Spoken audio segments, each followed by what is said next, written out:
शुक्ला और सीधे आपको ले चलते हैं फर्रुखाबाद, जहां पर मुख्यमंत्री योगी आदित्यनाथ के कार्यकाल में इतना गन्ना मूल्य का भुगतान नहीं हुआ था जितना 4.5 वर्ष के अंदर हमारी सरकार ने किया है। आखिर क्या कर रहे थे सपा बसपा के लोग? इनको तो नैतिक रूप से कोई अधिकार नहीं था कि जनता जनार्दन के बीच में जाए, लेकिन लोकतंत्र की प्रक्रिया है, अगर आ ही रहे हैं तो इनको जवाब भी दीजिए और पहले पूछे बबुआ से भी, बुआ से भी, भाई बहन से भी, और पूछिए कि जब हम लोग कोरोना कालखंड में संकट में थे तब ये लोग कहां थे? ये सभी नेता उस समय होम क्वारंटीन थे, घर में छुपे हुए थे। आपने देखा होगा, मैं भी, श्रीकांत जी भी, हमारे विधायक भी, हमारे सांसद भी, हमारे पदाधिकारी भी सेवा ही संगठन मान करके एक एक व्यक्ति की जान को, उसकी जीवन को भी और उसकी जीविका को भी बचाने के लिए कार्य कर रहे थे। लेकिन सपा बसपा कांग्रेस के लोग कहां थे? इनका कहीं भी अता पता नहीं था। सबसे पहला जवाब तो ये दोसा उनसे पूछना चाहिए कि गरीबों का मकान तुम्हारी सरकार के समय क्यों नहीं बन पा रहा था? ये फ्री का राशन गरीबों को पहले क्यों नहीं मिल पा रहा था? ये विधवाओं को विधवा पेंशन, वृद्धाओं को वृद्धा पेंशन, दिव्यांगजनों को दिव्यांगजन पेंशन क्यों नहीं मिल पाता था?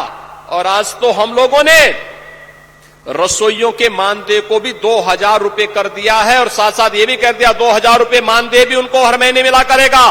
साल में 2 साड़ी भी मिलेगी, एप्रन का पैसा उनको उनके खाते में मिलेगा। आज हम लोगों ने एक और कार्य किया है कि जो अनुदेशक थे बेसिक शिक्षा परिषद के स्कूलों में 2000 रुपए मानदेय भी उनका बढ़ाने का कार्य कर दिया है। भाइयों बहनों, सरकार जब अच्छा कार्य करती है, लुटेरों के लूट के मुद्दे को रोकती है, तो पैसा आता है। इस पैसे से गरीब का उपचार भी होता है, इस पैसे से गरीब का उत्थान भी होता है, इस पैसे से गरीब के उन्नयन के लिए कार्यक्रम भी बनते हैं, इस पैसे से अन्न योजना का भी लाभ होता है, इस योजना से निराश्रित लोगों को पेंशन भी दी जाती है, और इस पैसे से कार्य करने वाले कर्मचारियों के मानदेय और वेतन को बढ़ाने में भी हमें सहायता मिलती है। और इसीलिए आज मैं आपके बीच आया हूं आपसे कहने के लिए, भाइयों बहनों, पिछली सरकारों के समय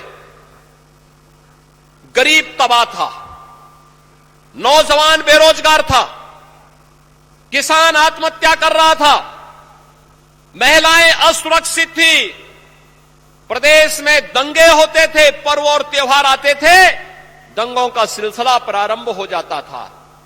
आपने 4.5 वर्ष में कोई दंगा सुना? कोई दंगा हुआ पिछले 4.5 वर्ष में? आज तो दंगाइयों को मालूम है दंगा करेंगे तो सब वसूली शुरू हो जाएगी। और फर्रुखाबाद से